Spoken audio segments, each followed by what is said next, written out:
இதுல அதுக்கப்புறம் இதுக்கப்புறம் என்ன ஆகுதுன்னு பாத்தீங்கன்னா, இந்த கம்பெனிக்கு வந்து பேரு தான் பாம்பே பர்மா ட்ரேடிங் கார்ப்பரேஷன் மாற்றி வைக்கப்படுகிறது. இதெல்லாம் சுதந்திரத்துக்கு பின்னாடி வச்சாங்கன்னு நினைக்கிறேன். அப்ப இந்த தொடர்ச்சி போய்கிட்டு இருக்கு. இப்படி எஸ்டேட் என்பது உருவாக்கப்படுகிறது. அந்த எஸ்டேட்ல மக்கள் வேலை செய்ய ஆரம்பிக்கிறாங்க. ஒரு சின்ன ஊர்கள் உருவாக ஆரம்பிக்குது. அந்த பகுதிகள்ல வந்து நிறைய அது one of the best tea. உங்களுக்கே தெரியும் தமிழ்நாட்டிலிருந்து உற்பத்தி செய்யப்படக்கூடிய டீல அந்த மாஞ்சோலை டீ என்பது வந்து ஒரு ஒரு ஒரு ஒரு அதுக்கு ஒரு தனி வேல்யூ இருக்கு. அதுக்கு ஒரு தனி வேல்யூ இருக்கு. One of the best tea south இந்தியால ப்ரொடியூஸ் பண்றதுல அதிக அளவுலயும் ப்ரொடியூஸ் பண்றதுல அது ஒரு இடம். அதான் சொல்றேன். இது தமிழ்நாட்டுக்கும் தமிழர்களுக்கும் ஒரு இழப்பு தான். அந்த பகுதியை வந்து நீங்க விலங்குகள் சரணாலயமா மாத்துறது. சோ அதுல மாற்று கருத்து இல்லை எனக்கு. அது வேற மாதிரி பண்ணணும். அதை அவங்க கொஞ்சம் ரொம்ப அசால்ட்டா பண்றாங்கிற மாதிரி தான் ஃபீல் ஆகுது. இப்ப இங்க என்ன ஆகுதுன்னு பாத்தீங்கன்னா, இந்த கம்பெனி வந்து கண்டினியூவா ரன் ஆகுது. இது என்ன நடக்குதுன்னு பாத்தீங்கன்னா, இங்க முதலாளிகள் மாதிரி இந்த தனியா நடத்திட்டு இருக்கக்கூடிய கம்பெனிஸ், இந்த பழைய ஜமீன்களுடைய இந்த கம்பெனிகள் இதெல்லாம் வந்து ரயத்வாரி ஒழிப்பு அந்த முறைன்னு ஒரு சட்டம் கொண்டு வராங்க. அதுல என்ன ஆகுதுன்னு பாத்தீங்கன்னா, முழுக்க முழுக்க இந்த மாதிரியான பிரைவேட் லேண்ட்ஸ் அண்ட் எஸ்டேட்ஸ் இதெல்லாம் வந்து மக்கள் உடைமையாகப்படுகிறது, அரசாங்கத்தின் உடைமையாக ஆக்கப்படுகிறது. கையகப்படுத்திடுறாங்க, பண்றாங்க. கையகம் இல்ல, அது உடைமை. அதுதான் முறை இல்ல. அரசாங்கத்துடைய கட்டுப்பாட்டுக்கு அந்த லேண்ட்ஸ் கொண்டு ரொம்ப hectares of hectares tea estates இதெல்லாம் வந்து தனியும் நபர்கள் கிட்ட இருக்கு. அப்ப கவர்மெண்ட் வந்து அதை எடுக்கணும்ல.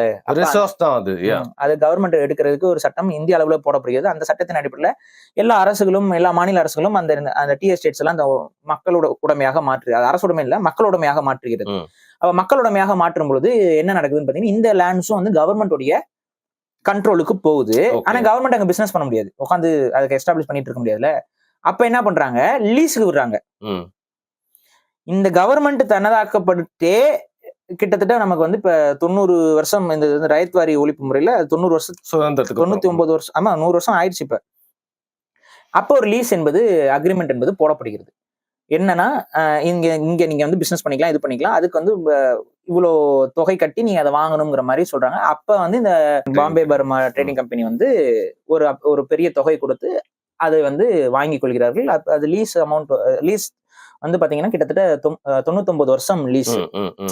அது வந்து இப்ப சமீபம் இந்த சென்ஸ் 2016 17 அந்த டைம்ல தான் அது அந்த லீஸ் முடிஞ்சதுன்னு நினைக்கிறேன். இன்னும் முடியறதுக்கு கொஞ்சம் டைம் இருக்கு. ஆனா அதுக்கு முன்னாடி இதெல்லாம் பண்ணிட்டாங்கன்னு சொல்றாங்க.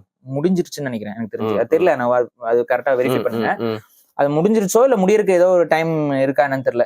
எனக்கு தெரிஞ்சு நேரா வந்துருச்சுன்னு மட்டும் தெரியும். கண்டிப்பா எனக்கு தெரிஞ்சு முடிஞ்சிருச்சு. அதுக்கப்புறம் இப்ப வந்து மக்களை வந்து, ஏன்னா இப்ப அது முடிஞ்சதுக்கு அப்புறம் தான் தமிழக அரசு வந்து அதை வந்து விலங்குகள் சரணாலயமா மாத்தணும்னு சொல்லி கொண்டு வந்தது. அந்த கேஸே கிட்டத்தட்ட 6-7 வருஷமா நடந்துகிட்டு இருக்கு. சோ அதுக்கு முன்னாடியே அது முடிஞ்சிருச்சுன்னு தான் நினைக்கிறேன். எனக்கு வருஷம் மட்டும் சரியா ஞாபகம். சோ இப்ப அந்த லீஸ் அமௌண்ட் முடியறது உடனே கவர்மெண்ட் என்ன பண்றாங்கன்னு பாத்தீங்கன்னா, இதை வந்து முழுக்க நாங்க டேக் ஓவர் பண்றோம். இதுக்கப்புறம் வந்து இந்த டீ எஸ்டேட் வந்து நம்ம கண்டினியூ பண்ண போறது இல்ல. இது வந்து ஒரு உற்பத்தி பண்ண போறது இல்ல. ஏன்னா பண்ணா அது உங்களுக்கு தெரியும், கவர்மெண்ட் சைடு பொறுத்த வரைக்கும் என்னன்னா, அதை எடுத்து பண்றதுக்கு மெனக்கறதுக்கு சங்கடம். அப்ப அவங்க என்ன பண்றாங்க, ரெண்டாவது வந்து அவங்க பென்ஷன் இதெல்லாம் அந்த ஸ்கீம்ஸ் எல்லாம் அது அங்க இருக்க வேலை செஞ்சவங்களுக்கு எல்லாம் எல்லாமே இருக்குது. அது ரொம்ப கம்மி தான், ரொம்பலாம் அதிகம்லாம் இல்ல, ரொம்ப கம்மி தான். இதெல்லாம் வந்து கண்டினியூ பண்றதுக்கு கவர்மெண்ட்டுக்கு விருப்பம் இல்ல. சோ ஆட்டோமேட்டிக்கா என்ன பண்ணுது, அந்த மக்களை எக்கடு கேட்டா போயிடட்டும் அப்படின்னு சொல்லிட்டு ஒரு முடிவு எடுக்கிறாங்க. இதுக்கு நடுவுல ஒரு கதையை நான் மறந்துட்டேன், ரொம்ப முக்கியமான கதை. இந்த மக்கள் வந்து அவங்களுக்கு தேவையான அந்த ஊதிய உயர்வு இந்த விஷயங்கள் எல்லாத்தையும் கேட்டு போராட்டங்கள்லாம் அப்பப்ப நடத்திக்கிட்டு தான் இருப்பாங்க. அந்த டைம்ல நடத்தும் பொழுது இதுக்கு நடுவுல ஒரு காலகட்டத்துல திமுக ஆட்சி காலகட்டத்துல ஒரு போராட்டம் என்பது இந்த ஊதியம் சார்ந்த விஷயத்திற்கு சில தொழிலாளர் சார்ந்த கோரிக்கைகளை வைத்து போராட்டம் என்பது தொடர்ச்சியாக மாஞ்சோலை மக்களால் முன்னெடுக்கப்படுகிறது. மாஞ்சோலை மாசக்கர் அப்படிங்கிறது இந்த நிகழ்வு தான். மாஞ்சோலை மாசக்கருங்கிறது இந்த நிகழ்வு தான். ரொம்ப ரொம்ப தமிழக வரலாற்றில் ஒரு கருப்பு பக்கத்தில் பதியப்பட்ட ஒரு நிகழ்வு. திமுகவோட உண்மையான முகம் என்பது இந்த நிகழ்வில் வெளிப்பட்டது. என்ன நடந்துச்சு? மக்கள் போராட்டத்து காலத்துல போராடுறாங்க, எப்பவும் போல போராடுறாங்க. அங்க காவல்துறை லத்தி சார்ஜ் செய்யறாங்க. லத்தி சார்ஜ் மட்டும் இல்ல, துப்பாக்கி சூடுலையும் ஈடுபடுறாங்க. மக்களை சகட்டு மணிக்கு சுடுறாங்க. மக்கள் பயந்து போய் அங்க அந்த மாஞ்சோலையில அந்த ஒரு நதி ஒண்ணு, ஒரு பெரிய நதி ஒண்ணு ஓடுது. அந்த நதிக்குள்ள ஓடி மறுக்கரைக்கு போயிடலாம், தப்பிச்சிடலாம்னு சொல்லிட்டு நதிக்குள்ள இறங்கி நீந்த ஆரம்பிக்கிறாங்க மக்கள். பெரும் கூட்டமா நதியில நீந்த ஆரம்பிக்கிறாங்க. போலீஸ் நதிக்கரையில இருந்து சுடுவாங்க. நதிக்கரையில இருந்து நீந்துறவங்களை சுடுவாங்க. இவங்களை அட்டாக் பண்ணல. வீடியோஸ் இருக்கு, மாஞ்சோலை மாசக்கர் போட்டு பாருங்க, வீடியோஸ் இருக்கு. கரையில இருந்து சுடுவாங்க. நமக்கு ஏன் இந்த அதிகார வர்க்கத்தின் மீது நமக்கு கடும் கோபம் வருது அப்படின்னா, இந்த நிகழ்வுல கொஞ்சம் கொஞ்சம் யோசிச்சு பாருங்க. சக மனுஷன், தமிழன், அவன் வந்து அவனுடைய வாழ்வாதாரத்துக்காக போராடுறான். காவல்துறையோட வேலை என்னன்னா, அது வந்து சட்டம் ஒழுங்கு மீறாமல் பார்த்துக் கொள்வதுதான் வேலை. மக்கள் வந்து அச்சத்தில் அஞ்சி ஓடுகிறார்கள். ஓடுற மக்களை நதியில நீந்தி போயிட்டு இருக்க மக்களை வந்து துப்பாக்கி சூடு நடத்தி கொலை செய்தது அன்றைய திமுக அரசு. கலைஞர் கருணாநிதி அவர்கள் சிஎம். இந்த செய்தி என்பது ஊடகத்துக்கு போகுது. ஊடகத்துறையில இருந்து கலைஞர் கருணாநிதி அவரிடம் இந்த கேள்விகள் கேட்கப்படுகிறது. இது வந்து காவல்துறை வந்து இப்படி சுற்றுக்கே இது பண்ணிருக்குன்னா, கருணாநிதி அவர்களுடைய உண்மையான முகம் என்ன தெரியுமா பதில் கொடுத்தாரு? காவல்துறைய தாக்கியதுனாலதான் இந்த கலவரம் ஏற்பட்டது. மக்கள் காவல்துறையை தாக்குனாங்க, அதனாலதான் இந்த கலவரம் ஏற்பட்டுச்சு, அதனாலதான் துப்பாக்கி சூடு நடந்துச்சு, அதனாலதான் அங்க உயிர்கள் பலியாச்சு அப்படின்னு சொல்லி ஸ்டேட்மெண்ட் கொடுக்குறாரு. அதாவது மக்கள் வந்து காவல்துறையை தாக்குனாங்க, காவல்துறை டிஃபென்சிவ். வீடியோவே வருது, வீடியோ ஆதாரங்களே இருக்கு, வீடியோ எடுத்திருக்காங்க ஊடகத்துறை.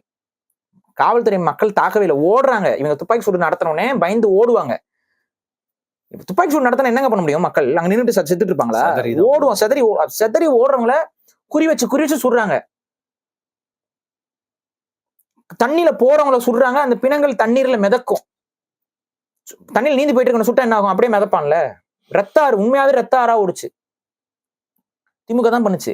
கலைஞர் கருணாநிதி அவர்கள் அப்படி வாய் கூசாம அவர் வந்து என்ன பண்ணாரு, இந்த ஒரு இது அடிச்சு விட்டாரு. சரி, ஓகே. இது வந்து இப்படி பேசணுன்னே அடுத்து என்ன ஆகுதுன்னு பாத்தீங்கன்னா, இந்த மாஞ்சோலை மாசக்கர் நடக்குது. அப்புறம் அந்த மக்கள் இந்த ஆக்சுவலா இந்த போராட்டத்தை தலைமை தாங்கி நடத்தி கொண்டிருந்தது புதிய பாரதம் கிருஷ்ணசாமி இருக்காரு. கிருஷ்ணசாமி, டாக்டர் கிருஷ்ணசாமி தான் இதுக்கு வந்து அவர் தலைமை தாங்கி நடத்தி கொண்டிருந்தார். வரேன், ஏன் அவர்லாம் நம்ம ஒரு தமிழர் தான் இருந்தாலும் அவர் ஏன் நம்ம எல்லாம் பெருசா கண்டுக்கிறது இல்லை அப்படிங்கிறதுக்கான காரணத்தையும் சொல்றேன். நல்ல உணர்ச்சி பொங்க அந்த போராட்டம் என்பது நடந்தது. அந்த போராட்டத்தில் ஒரு பெரிய பின்னடைவு, பெரிய இழப்பு ஏற்பட்டது அந்த மக்களுக்கு. அந்த மக்கள் இறந்தார்கள். அதுக்கப்புறம் இதை விசாரிக்கிறதுக்கு எப்பவும் போல ஒரு கமிஷன் வைப்பாங்கல்ல, அந்த கமிஷன் சொன்னது அதை விட ஒரு பெரிய. அந்த கமிஷன் என்ன சொன்னாங்க, விசாரிச்சு பார்த்துட்டு துப்பாக்கி சூடு நடக்கல, தண்ணியில் நீந்தி போகும்போது மூச்சு தண்ணிலே இறந்துட்டாங்க. தண்ணியில எல்லாம் ஓடினாங்கல்ல, மூச்சு தண்ணி இறந்துட்டாங்க. இந்த துப்பாக்கியில் சுட்டது போனது, இந்த வீடியோஸ் இதெல்லாம் இன்னைக்கு வரைக்கும் அந்த மக்களுக்கு நீதிங்கிறது கிடைக்கல. இதுதான் உண்மை. இன்னைக்கு வரைக்கும் அந்த மக்களுக்கு நீதிங்கிறது ஒண்ணுமே கிடைக்கல. இதுதான் அந்த மாஞ்சோலை மாசக்கர். இது வந்து ஒரு தமிழக வரலாற்றில் ஒரு இருண்ட பக்கம், பிளாக் பேஜஸ். இதை வந்து நீங்க வந்து மறுக்கவே முடியாது. திமுக வந்து இதுக்கெல்லாம் வெக்கப்படணும். இந்த மாதிரி ஒரு கேவலமான ஒரு வேலையை பண்ணிட்டு இன்னைக்கு வாய்க்கிலேயே நம்ம வந்து சமூக நீதி மயிர் மட்டன் பேசுறோமேன்னு வெக்கப்படணும், அசிங்கப்படணும், அருவருப்பு படணும். மாஞ்சோலை சம்பவத்துக்கெல்லாம் நினைச்சு அந்த காலகட்டத்தில் கலைஞர் கருணாநிதி அவருடைய அந்த கருத்துக்கள் இதெல்லாம் வந்து அப்படியே வெறுப்பா இருக்கும். அவ்வளோ ஒரு அறமற்ற அரசியல்வாதி கருணாநிதி. இல்ல ஒண்ணுன்னு கிருஷ்ணசாமி அவர் என்ன தெரியுமா பண்ணாரு, அடுத்த எலெக்ஷன்ல கூட்டணி வச்சாருங்க திமுகவோட. தனது மக்கள், தனது சொந்த ரத்த மக்களை துப்பாக்கி முனையில சுட்டு வீழ்த்திய திமுகவுடைய கூட்டணியை அடுத்த எலெக்ஷன்ல வைக்கிறாரு மனுஷன். ஏன் என்ன சொல்றதுன்னு தெரியல. இதுதான் பாலிடிக்ஸ். இந்த பாலிடிக்ஸ் தான் நம்ம ஒழிக்கணும். இந்த மாதிரியான பாலிடிக்ஸ் தான் நம்ம ஒழிக்கணும். துரோகத்துக்கான ஒரு பாலிடிக்ஸ்னா இதுதான். சும்மா வந்து மாவீரர் தின மேடையில் ஏறினதெல்லாம் துரோகம்னு சொல்லி ஒரு குரூப் உருட்டிட்டு அலையுது. உண்மையான துரோகம்னா என்னன்னு தெரிஞ்சுக்கோங்க முதல்ல. சும்மா எல்லாருக்கும் துரோக முத்திரை குத்திட்டு இருக்காதீங்க. அவ்வளோ பெரிய ஒரு இதுக்கு அந்த மக்களை போய் அப்படியே அடகு வச்ச மாதிரி அவர் போயிட்டு அந்த கூட்டத்தோட போயிட்டு சமரசம் பண்ணிட்டு போயிட்டார். ஸோ இது நடந்து முடிந்தது. அந்த மக்கள் அதில் எல்லாம் மீண்டு அதுக்கப்புறம் பல போராட்டங்கள், அதுக்கப்புறம் பல வழக்குகள், உங்களுக்கே தெரியுமா, இந்த இதுல இருந்து மீண்டு அதுக்கப்புறம் அதுல ஒரு நார்மலைஸ் ஆகி அப்புறம் அவங்களுக்கு ரொம்பலாம் அதிகமான கூலித்தொகை இப்ப கூட கிடையாது அவங்களுக்கு. இல்ல பிரதர், அவங்க வந்து இப்போ ஒடுக்கப்பட்ட சமூகத்துல ஒரு குறிப்பிட்ட சமூகத்துல வந்து மேல கொண்டு போய் வச்சுட்டு ஒரு 3 தலைமுறையா அந்த மலைக்கும் லேண்டுக்கும் சம்பந்தமே இல்லாம படிப்பும் இல்ல. சோ அவங்க எப்பேற்பட்ட ஒரு மனநிலை, அவங்க வந்து பாத்தீங்கன்னா ரோபோட் மாதிரி. அவங்களுக்கு டீ எஸ்டேட்டை தவிர்த்து வேற வேலை எதுவும் தெரியாது, வேற தொழிலே தெரியாது. அந்த மாதிரி மக்கள் வச்சுக்கிட்டு இன்னைக்கு அந்த மக்கள் எல்லாத்தையும் நீ வந்து நான் இப்ப இந்த இதை வந்து நான் புலிகள் சரணாலயமா மாத்த போறேன், கதவு சாத்த போறேன், சரி எக்ஸ்பிளாய்டேஷனை மட்டும்தாங்க பண்ணுது இந்த கவர்மெண்ட். நீங்க பாருங்க, அவங்கள கொண்டு போய் காடாதான் இருந்துச்சு, அப்படியே விட்டுட்டு போயிருக்கலாம். அதை போய் அழிச்சு இதை பண்ணி காட்டு எஸ்டேட்டா மாத்தி அதை பண்றதுக்கு இவங்களை சாவடிச்சு, இவங்களை பழி கொடுத்து, அங்க கொடுமைப்படுத்தி அவங்கள வேலை வாங்கி அந்த வேலையில வருமானத்தை பார்த்து நல்லா சம்பாரிச்சு இது பண்ணி இப்ப வந்துட்டு அது திரும்ப வந்து ஒரு பாலிசியை போட்டு இப்பதான் அவங்க வாழ்வாதாரம் கொஞ்சம் கொஞ்சமா முன்னேறி வருது.